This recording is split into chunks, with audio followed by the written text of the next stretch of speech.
Everybody ready? Ready? Yeah. All right, listen. It's your weekend show. Quiet, numbskulls, I'm broadcasting. With Bob Biermann. It's great.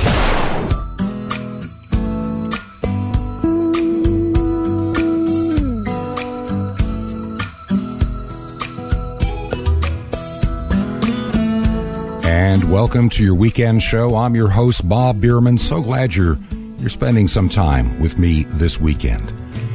For me, this weekend, which includes the 21st of September, is kind of a quiet and solemn time for me, and I'll share why in just a couple of minutes. First, I want to open the program up and thank the number of you in recent weeks that have taken your time to send me an email of encouragement. I've had a number. As I've said before, oftentimes I wonder what the impact of this radio program really is. I sometimes wonder if it's worth doing the show. And then I get those emails like I've been getting in recent days and weeks. And it means the world to me. And I'd appreciate it if you'd take the time to let me know that you listen to your weekend show. And you can always find us via the website, yourweekendshow.com. That is yourweekendshow.com. And also, don't forget we have a Facebook presence as well. Just go to Facebook. I use it. I know it's one of those things that are both a blessing and a curse, but Facebook, just search for Your Weekend Show. If you make it one word, we come right up.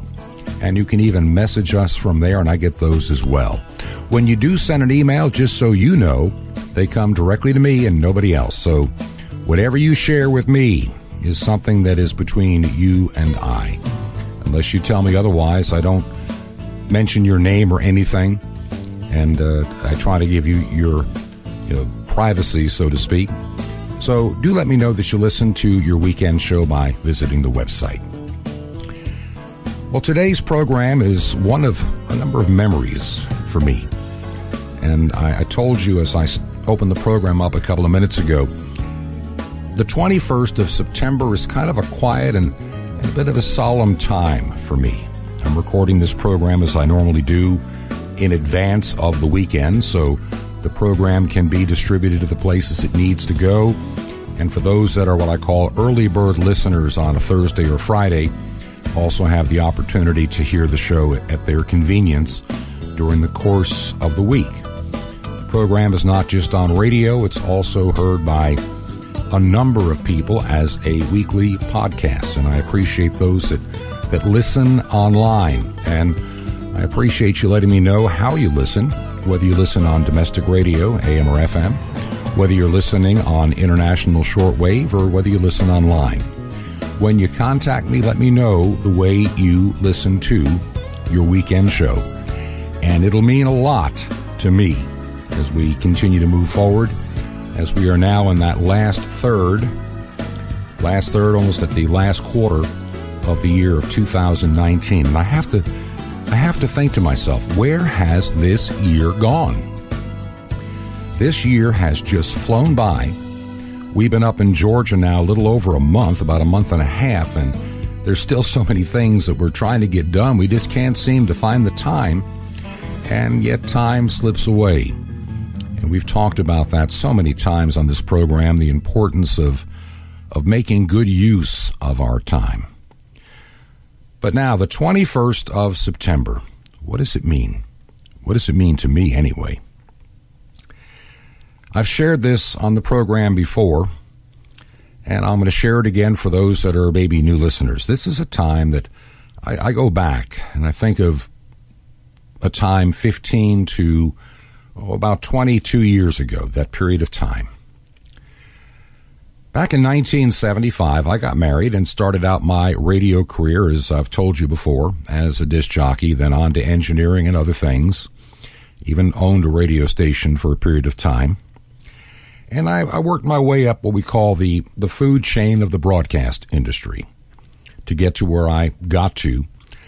But I also had a change of life career in the 1990s. I started going back to school and studied for ministry, and by 1998, I had been helping some smaller churches in North Carolina in Georgia, and I was finally asked to consider being the pastor of a church, this particular church in Sarasota, Florida. I had actually looked at two others, one in Delray Beach, no, not Delray Beach, but in Deerfield Beach and also in Vero Beach. And while both were very attractive churches to go to career-wise, I just felt very led to go to this smaller, struggling church in Sarasota. And my wife and I moved down there, and we put our heart and our soul into that place. And we watched year by year the church continued to grow and slowly prosper, finally got their own building. And by the time we got to the first part of 2002, my wife and I thought we had finally arrived at the place we wanted to spend the rest of our lives. We loved the west coast of Florida, the beauty, the people. Just north of where we lived in Venice was Sarasota. That's where the church was located. So we had the best of both worlds, a hometown community and then a thriving church and growing church, which was my primary occupation at the time. I did some radio work because, hey, when you're in this business, it's kind of hard to walk away, from doing this. And so I did some radio work along the way with some great people. And my wife and I loved our life. We learned to start spending more time that we had never had time to do before, since we had gotten married way back in 1975. And here we are, 25 years later, we celebrate at that time, we had our silver anniversary, and life is just really coming together for us in this place. And we were just so excited to be in that part of Florida. And honestly, I always teased that the only way I would ever want to leave here is feet first. And my wife said pretty much the same thing. We really loved it down there. We never had felt so much at home in any one place. With all the moves that we had made because of what the industry demands, it's what happens. So here we are in 2002. The church now has acquired a marvelous building. We're beginning a project to really enhance the facility. We are receiving new members on a regular basis. My income is finally relatively stable with the church because it had grown enough to actually support me. Prior to that, it could not. And we felt that we had come to the place that this is what I need to be doing until at least maybe around 70, if my health holds up, to be the pastor of that church. One morning in July of 2002, it was sometime after the 4th, maybe the 10th, I can't really remember the date, about a week or so after the 4th. My wife came into our lanai, and she had this just pale look on her face and said, she goes, "Robert, I've got a lump on my breast, and it hurts, and I don't know what it is, and I'm just so afraid." So we called her regular doctor, and the doctor said, "I can actually see you this afternoon if you want to come in." And he took a look, and then he sent us off to see a surgeon friend. And the next morning, she went in to have a lump removed from her breast. And for the next many months, she was on a regimen of chemotherapy followed by radiation treatment. I knew something then that she did not know because she chose not to want to know, and I respect that. When people just don't tell me all the bad news, I want to live my life. I knew in 2002, I knew that very day, that what we were facing was going to be an aggressive and very dangerous type of cancer. And we started that journey. And that journey through 2002 and well into 2003 with the chemo and radiation, it took its toll on her physically. I don't care what anybody says, chemo may be helping in some ways, but it is devastating in others. As she said, she aged, she said, like 20 years in a matter of a year. She never had that good color for quite a long time in her face. And she was constantly worn down and tired. She lost all of her beautiful hair because of the chemo treatment. And I wondered then, what are the odds? How are we going to get through this? Will she make it through this? But as we got into the summer of 2003, things began to change for the good. She started feeling much stronger. We felt that we had beaten the odds. And I made a decision then in the summer of 2003, for at least a while she's feeling good, and hopefully she stays that way, what I really want to do next is to spend really even more time than I had. So I rearranged my schedule for a while, where we had more time to be with each other, and I wasn't just chasing down things I had to do work-wise. I tried to find a significantly better balance to our lives. We traveled. We did a lot of thrift store shopping, her favorite thing, for quite a while, and she was just doing great.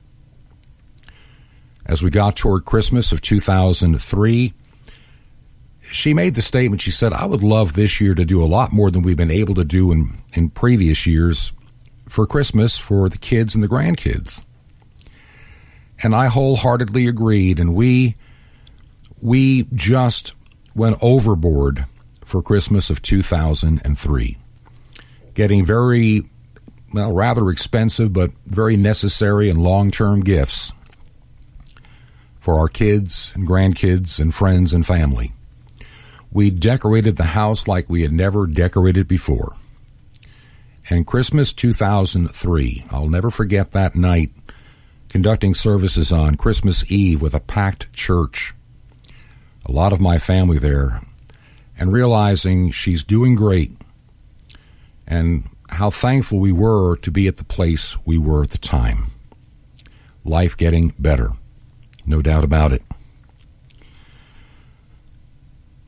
In January of 2004, I had been asked to speak at 2 different churches away from Florida. One was near Gatlinburg, Tennessee, in Sevierville, and the other was a mission church start in Cashiers, North Carolina. The Cashiers Church, there were some people that would attend my church in Florida during the winter, and they talked about starting a church there. And they had a core group, and I was going to spend some time with them. So it was arranged that I would go first to Tennessee. We'd go up there, and then from there head over to North Carolina, then come back home in time. I'd just be missing one Sunday from our church, leave on a Friday, and get back the following maybe Friday, be gone about a week. Just before Friday, when I was supposed to leave, or we were supposed to leave, she started coughing and just had flu-like symptoms, a little mild grade fever going on. And I said, I think we better make some phone calls and cancel this trip. You know, you're used to all this warmth in Florida, and going up to the mountains this time of the year where the temperatures in the morning are going to be in the 20s and highs in the 30s. If you're not feeling well, this may not be a good thing to go on this trip. And she said, well, the only problem is so many people have gone so out of their way to make all this happen, and all the things we're supposed to be doing. We can't back up out now. She said, why don't you go by yourself, and I'll go see the doctor on Monday, and if it's getting any worse. And our daughter lived across the street, so she could help take care and double check on things. So I wasn't too excited about the idea, but off I headed to Tennessee. And on Sunday, did the service, had a great time, and spent the day there. And on Monday morning, I was beginning to make my trip toward western North Carolina, just a few hours away.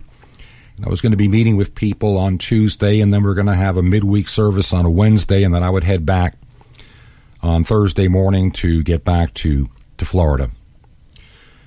But as I'm driving from Tennessee, and I'm on Interstate 40, if I'm not mistaken, and I'm heading toward, to another place where I can get off and head down to Cashiers.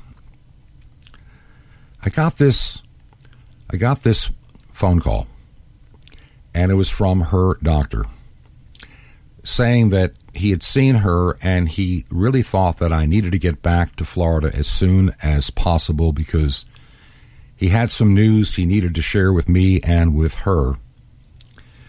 And so I stopped, made a few phone calls, and bowed out from my western North Carolina portion of the trip and drove all night back to Venice, Florida, getting in about 11 o'clock at night. And the next morning we went to see her doctor, and she had an aggressive form of lung cancer, which was identical to the kind of cancer she had in her breast to start with. And it was suffocating her. And they didn't know really the best way to treat this. There were two options that were pretty well laid out on the table. And I remember, this is a while back. This is not today. One was a new kind of chemotherapy that seemed to have some good results, though my insurance would not really pay for it. And the other option was essentially go under hospice care. My wife looked at me and said, I just can't see doing this experimental stuff and then, it not working, and then you're just going to be in debt for the rest of your life. And, cancer is what cancer is. But I talked her into it. And she said, well, she looked at her doctor and said, if I can see three things this year, I will consider doing chemo again, even though I know how it'll make me feel. She said, I want to see Easter at our church because we've done so much work in the past couple of years. And this should be probably the biggest attended Easter service we've ever had, with so much of the work on the building now done. I want to see our wedding anniversary. And she said, I would really love to see our granddaughter's 10th birthday. And the doctor said, that's very probable. And so she thought about it and said, okay, let's get started right away. She had been in the hospital for several days. She came home on oxygen and just weak. And then we started those weekly chemotherapies. They weren't as devastating because of the type of chemo as the other, but they still had effects. The hair she was beginning to regrow came back out. And we wondered if this would even work. There was no guarantee, and we would know probably in a couple of months if there's any progress. If nothing is happening, then we would have to discontinue. We got to the second month of chemo, going into March, and she has improved dramatically to the point they were able to remove all of the oxygen equipment from the house. She no longer needed it. The tumors were rapidly shrinking and going away. And by the time we got to Easter Sunday in April, she was able to go to church for the first time since literally January. She was a little weak, but she looked really good. And she continued to improve all the way into the summer of 2004. Then we had to deal in August with Hurricane Charlie. It didn't hit us directly in Venice, but it hit just south of us. And we spent about a week getting in the car, loading up our supplies in our Jeep and taking things down to help people with water and other building supplies that were given by the church every day for about a little over a week, until a lot of the regular ministries and organizations could get fully in place. We celebrated our anniversary, had a wonderful dinner and just a wonderful time, and really thinking we had beaten the odds again. I mean, how about that? Here you are literally lung cancer free. You're able to breathe. You're able to do all these things all over again you couldn't do. We're having this wonderful time. We got close to September 11th, actually September the 12th, but we were going to celebrate the granddaughter's birthday on Saturday the 11th. Her actual birthday is the 12th, because we were going to have it at a beach, and this way all her friends could be there and not worrying about, having to get up, and school had already started, so you had school to contend with. And so she wanted to get this toy sewing machine. That's what she had in the back of her mind as a great little birthday gift for a 10-year-old. And I kept telling her, I don't think they even make them anymore, because that's something you may have found in the 50s and 60s, but I said, I don't think we'll find one. When we looked at Sears, we looked at the Kmart, we looked at the Walmart, we looked at Toys R Us, we looked anywhere we could and never could find one. Never could find one. We found something like it, but more designed for a 5 or 6-year-old, not a 10-year-old. And she would go out a couple of times and just frustrated she couldn't find this. She had it on her mind. I said, look, why don't we just get her a real sewing machine, the real deal, and not a cheap one. Let's get her a good one that she can use for many, many years to come.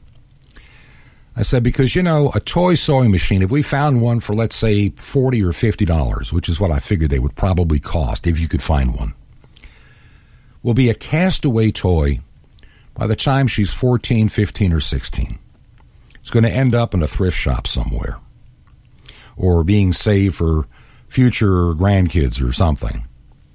I said, but we get her a real one, and I know they're going to be a little bit more expensive, and I know it's spending a lot more than you want. It's something that she can use for decades to come, and every time she'll open that thing up and use it, she'll remember her grandma who gave it to her for her birthday, and along with me. And so that's what we did. We got in the car and we went out and found a really wonderful computerized and, just super functional machine. And then we went out to that birthday party that Saturday night, and we had a great time. Now, in the days prior to that, I had noticed something with my wife. She seemed a little bit more tired than she had been, sometimes a little unsteady on her feet. And we had called the doctor probably, around the 9th or 10th, right before the weekend. And he said, well, we just put her on this new medication called Arimidex, and one of the side effects, or the side effects you notice the most, are fatigue, major fatigue, and dizziness are the most common side effects. So he said, I wouldn't be too worried. Besides, she has an appointment in my office on Monday, and we'll go check it out then. And so that's how we entered the weekend, and we got to the party, and she was able to walk from where we had to park quite a distance to the beach, just a little unsteady, holding on to me, and she had a wonderful time at that party. And I've got pictures to this day to remind me of that Saturday evening in Venice, Florida. Afterwards, we got home, about 10:30. And I had to get up early the next morning because I need to be, at the church. I had 2 services, 8 and 10. So we went to bed. The next morning I got up, and I noticed my wife she goes, I just feel so worn out today. And I said, well, you've had a busy few days, and you got a doctor's appointment tomorrow. I said, why don't you just stay home, get some rest, and I'll see you just shortly after noon. And so she stayed home, and I got ready, and I drove off and conducted the worship services at church. Just a typical Sunday. Nice bunch of people. Had a great service. And then we locked up, and I'm starting to head home. And just a few minutes before I got home, I was literally 5 minutes away.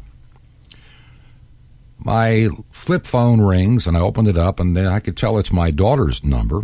And I answered, and she said, I was just talking to Mama on the phone, and she doesn't sound right. She says she can't see, and her words are slurred, and she's not making any sense, and I don't know what to do. And I said, well, we're going to have to call 911. I said, you go over there. I will call 911. Tell the granddaughter, tell your little one there not to worry. The grandma's not feeling well, so when the ambulance comes up, she's not in a panic. And I'll be there in a few minutes.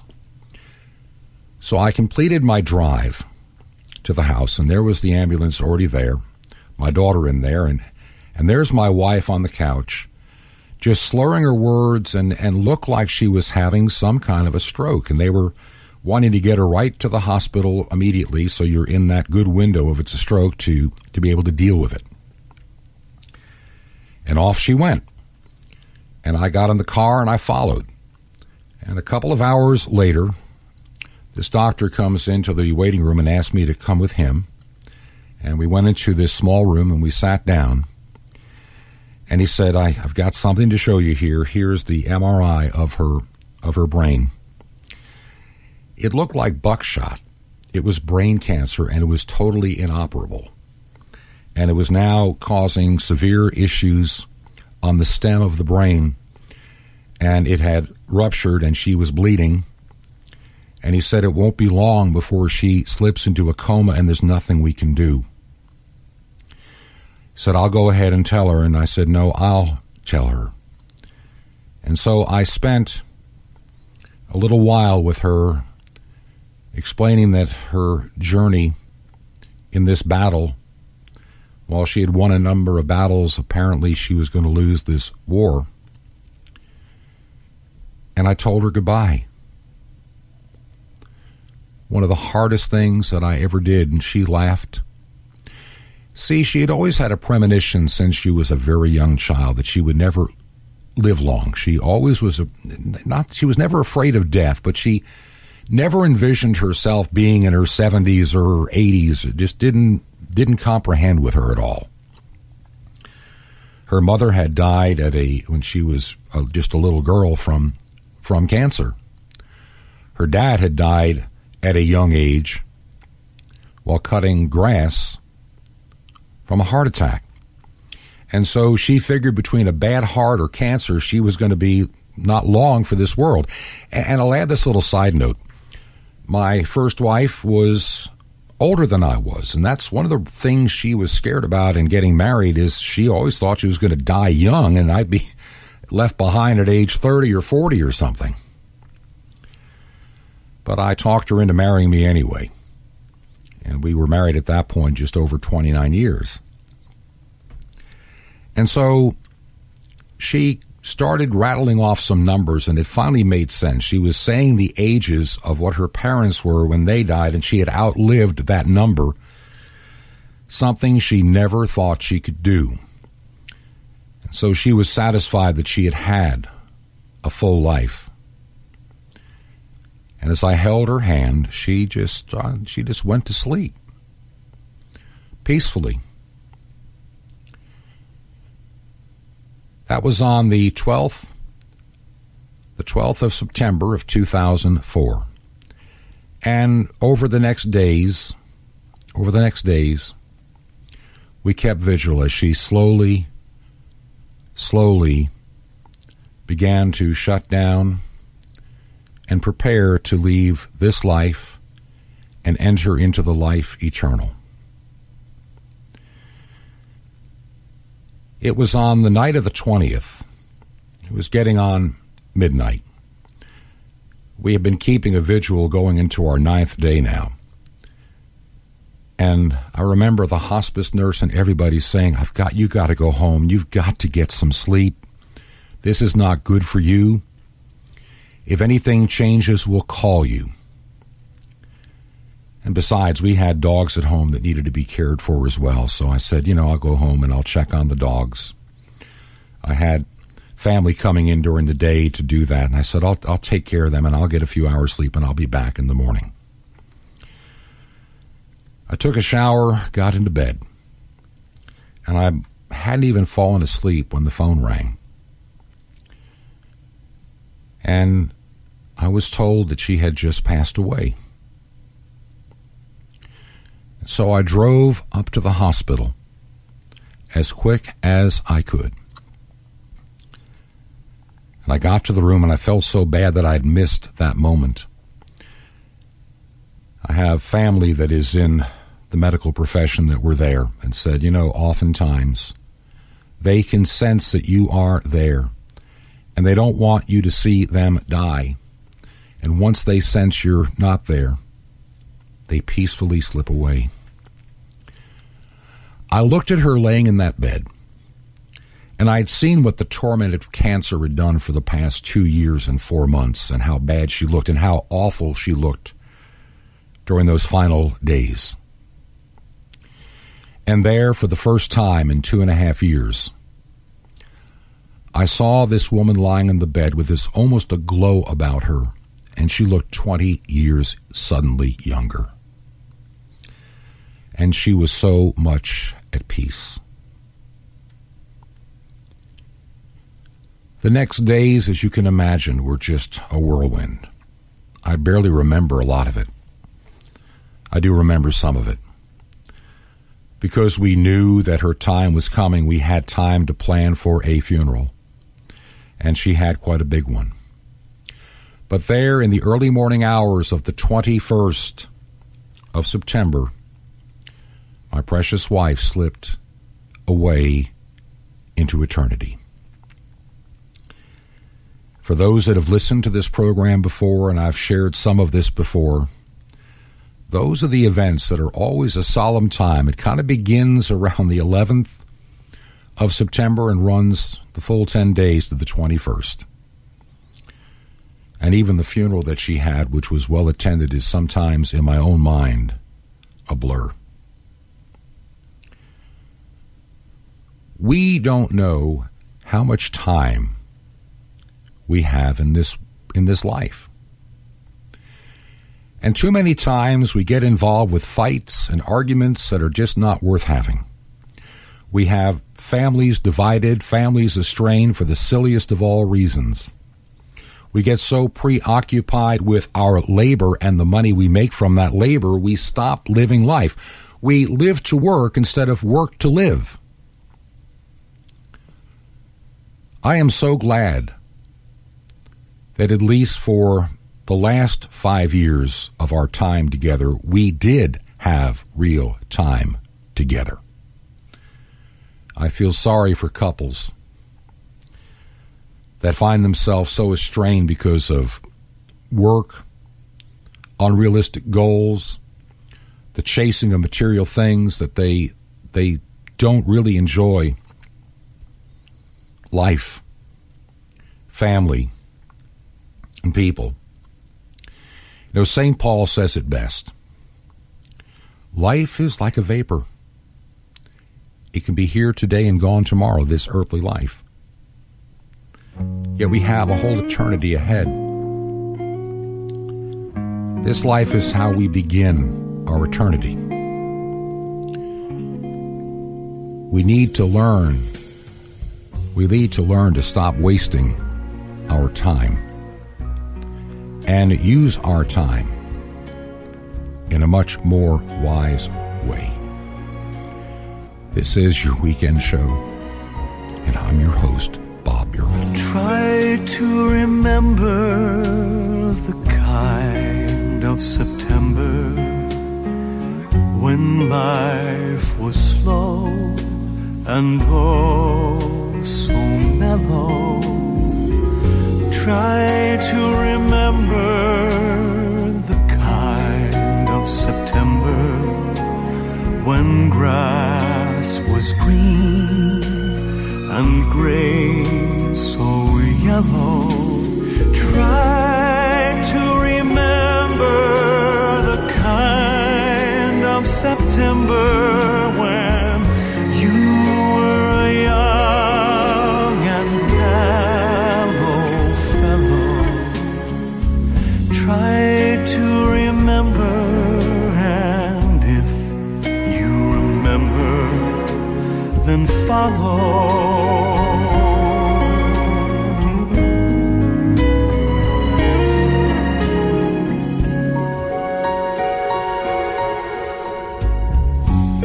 Try to remember when life was so tender that no one wept except the willow.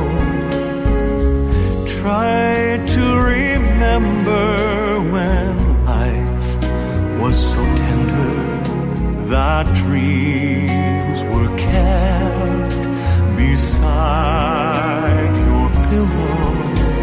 Try to remember when life was so tender that love was an ember about to billow. Try to remember, and if you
December our hearts should remember, then follow.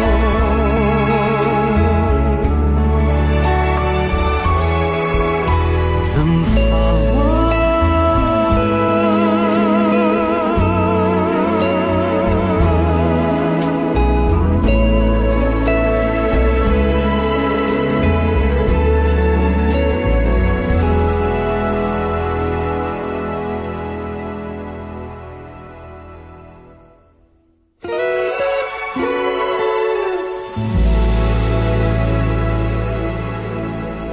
What a beautiful rendition of that song from Josh Groban here on your weekend show. Try to remember the kind of September. And I played that for a couple of reasons. I mean, it wasn't my first choice of a song, but it came to mind as I was thinking about this program this weekend. Many years ago, when I first got married to Delinda, it was the very end of August, so we woke up and began our married life literally in September. And it was a beautiful time of the year. I've always loved September. I grew up in New York State, so I love the change of colors, the crispness in the air. And we began this new life together in a month of September when you think about it. So September, to lose her at that time, you know, it brings back these memories. I was sharing with one of my family members. This time of the year, between roughly the 12th, 11th of September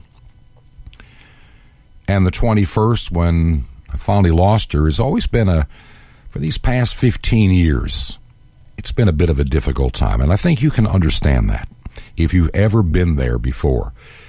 I shared some writings on Facebook with family, friends, and even to those of you who follow your weekend show on Facebook. And I shared some thoughts about this time and kind of gave you the history.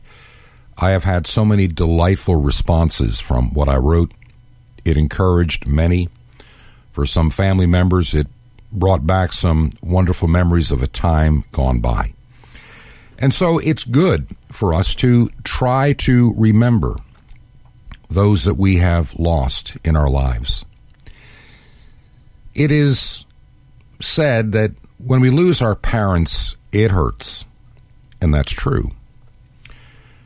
When we lose a spouse, sometimes we become very lost. And I can't even imagine those that have lost a child. You know, my grandparents on my father's side, they were some of the most cheerful, functional, and happiest people I've ever met in my life. Yet they went through a lot of tragedy back in their young days. They had 3 boys, the oldest being my father.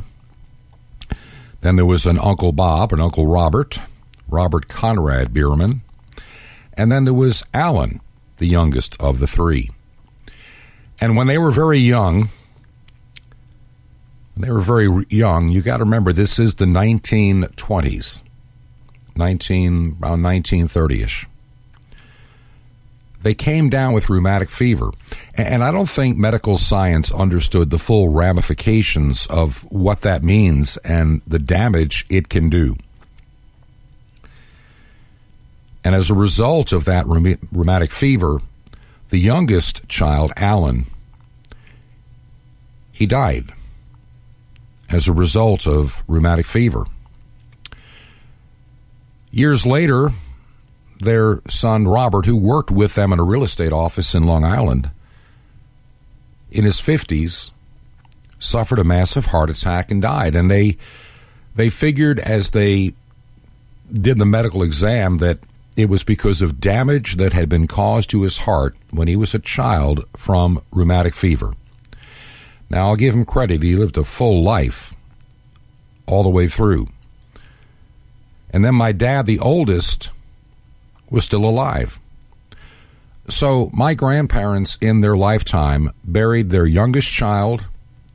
They buried their middle child. And I can't imagine how how they could endure that. I know people that I've met that you tell them something like that, they can't even begin to fathom how they would survive mentally, emotionally, physically, spiritually. They'd be a basket case, and they admit it. And I think if I was in the same place, it would be a very difficult time for me. There's no doubt in my mind about that. I can remember going to my uncle's funeral. My wife and I were married at that point, and it was a shock when he suddenly died. And it changed the landscape of my grandparents for a number of years as they tried to deal with the loss now of 2 of their 3 children.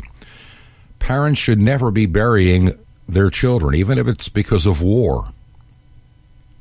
And there they were, not knowing the damage that this rheumatic fever had caused.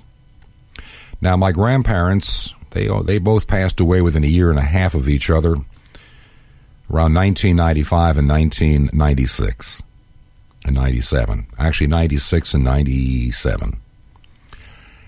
And I conducted both of their funerals. They were true believers looking forward to eternity. They had full confidence and full knowledge. And a lot of people that are non-believers, they laugh at that. They scoff. They say that this life is all there is. And I look at the organization, I look at the complexity of this world around us, and there is a design. And I believe there's a lot more than our human senses can even begin to understand and even begin to comprehend. My father then died in 2002. Only 6 or 7 years after burying his mother. I lost him, and they determined that his heart had been severely or not quite as badly damaged as his younger brother's, but it took all those years, and the cause of death was because of heart damage that had started way back in the 1930s. Hard to believe when you think about it, that his life was cut short. Longevity is something that is on that side of the family, unless there's something like a rheumatic fever that robs those years. You know, I've said before, and I'll say it again, we know we don't have any idea of how many years we have on this earth. I may live to be 100, I don't know. I may live to be 80, 70, I don't know. It's what I do with this time that I have been given as a gift that's the most important. When you lose somebody, when you think about somebody that's now gone, like I do with my late wife, and this happens about once a year for 15 years now, I look at the years that we spent together, and there's a couple of lessons, or a couple of takeaways from my time with her. How many years was I so driven by a career that I didn't really spend as much time as I should have spent? How many years did I go through the motions of just being a husband and doing the things you have to do, and then being consumed by the job and career aspirations that I had? And I think if we are truly honest with ourselves, we will find that the majority of us have fallen into that trap to some degree. It took me till I was in my 40s. Thankfully, I got there in my 40s to realize that there are more important things in life than a high-paying career. And I made the switch with the encouragement of my wife to go back and study. It meant some many late nights, but we knew that it was not going to be a forever thing. And when it was completed and I entered the ministry, our lives began to change in a most positive way. We were able to finally spend a lot more time with each other. I made sure of that. We worked together on a lot of things in life as a team, more than just me doing my work thing and her doing whatever it is she wanted to do. We started finding things we could do together. We started making more time available to spend with our family and not be so absent. It became a wonderful and just beautiful life to serve God, to be close to family, and to spend time with that person God put into your life to encourage each other in such a wonderful and joyful way each and every day. Of course, there are your normal challenges and pitfalls, but no matter how much of a challenge came our way, we now have the strength in our marriage, even stronger than those first 10 or 15 years, to get us and carry us through. There's a good side and a bad side, as I'm thinking about it now, to being that close. The time that I was given to really enjoy being a husband hurt a little bit more when her time came to leave. But you know, those memories, especially of those years together in the second half of our marriage that became vastly more intense. I mean, I can remember, and I know young families can fall into this trap by necessity. Let's go back in time. I remember when we first went back to Georgia. We had met in Toccoa, Georgia. We had left. I'd worked in a few markets, and I'd been on the air. I'd done it all. And we ended back at a lower-paying job at Toccoa Falls College, a Christian college, to develop their radio ministry. And in order to survive on what they were paying, I did have to take some outside work. So I spent a lot of time at one job and then going to 2 and 3 others and 4 others, and I had a bunch of radio stations that I took care of, and it really took a lot of our time that should have been our time.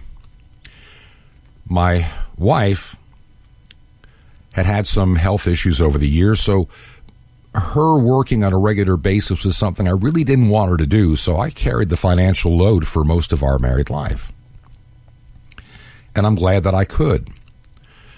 But I'm so fortunate that we got to that point, that we got to that point in our life that we were finally able to spend the time we should spend with each other and with our family.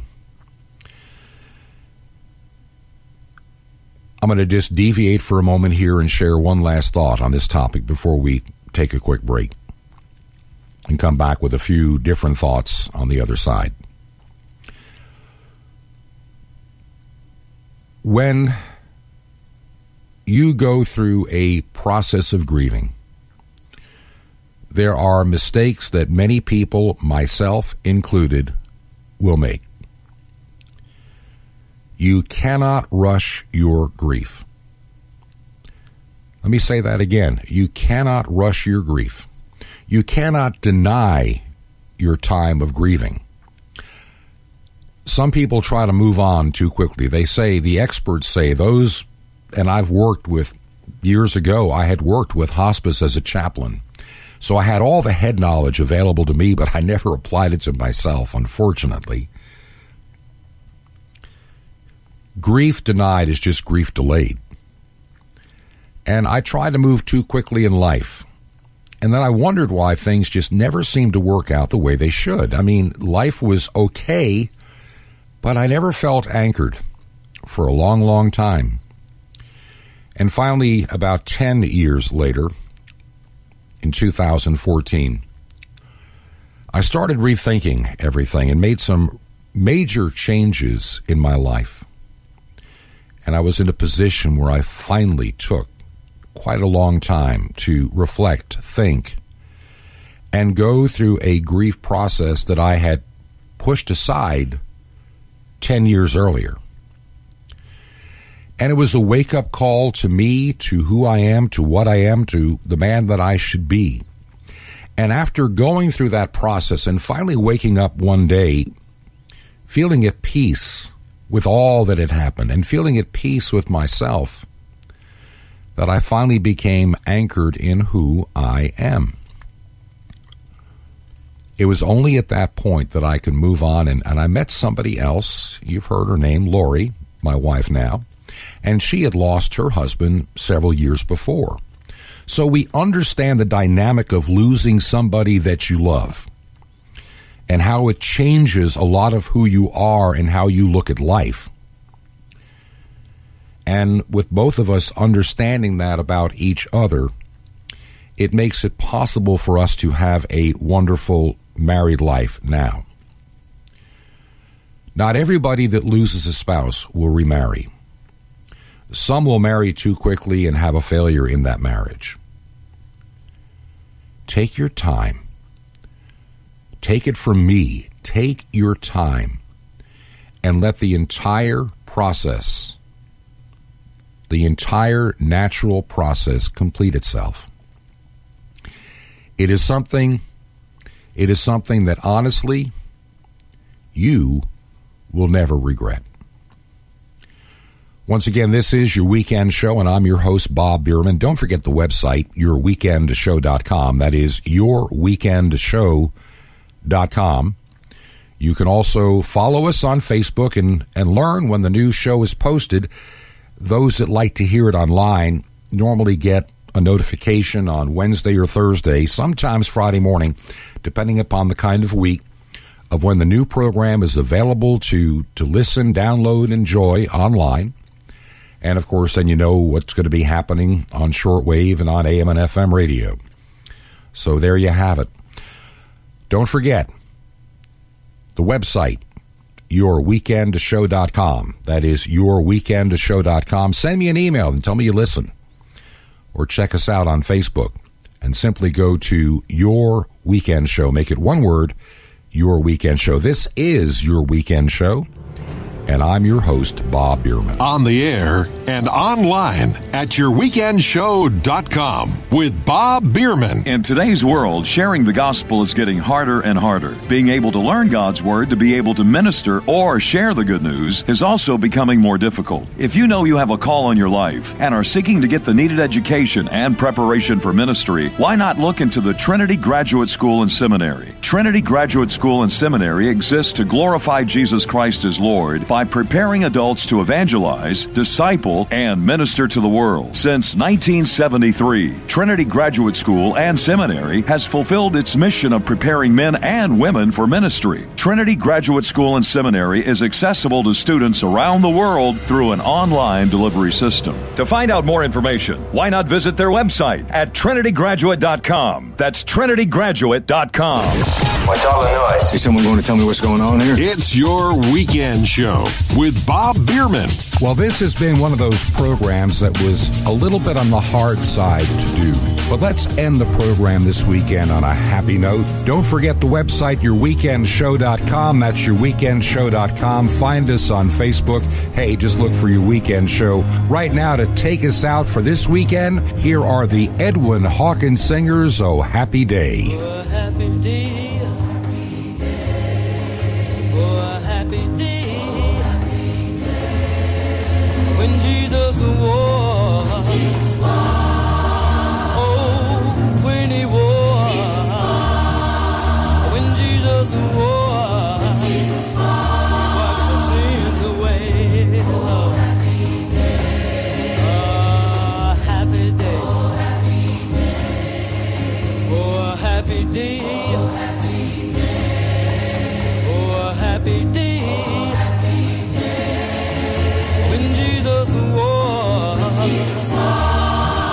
oh, when he wore, when Jesus wore, washed my sins away, Lord.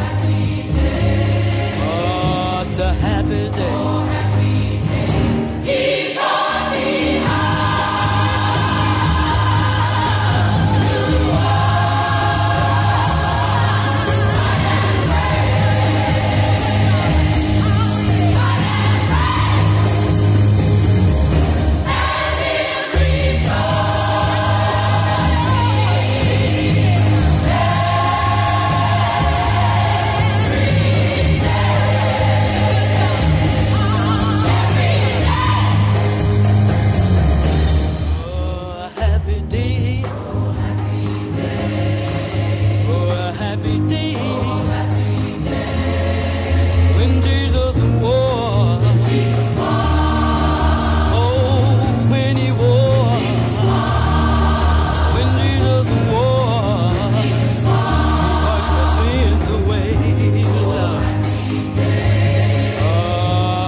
when Jesus wore.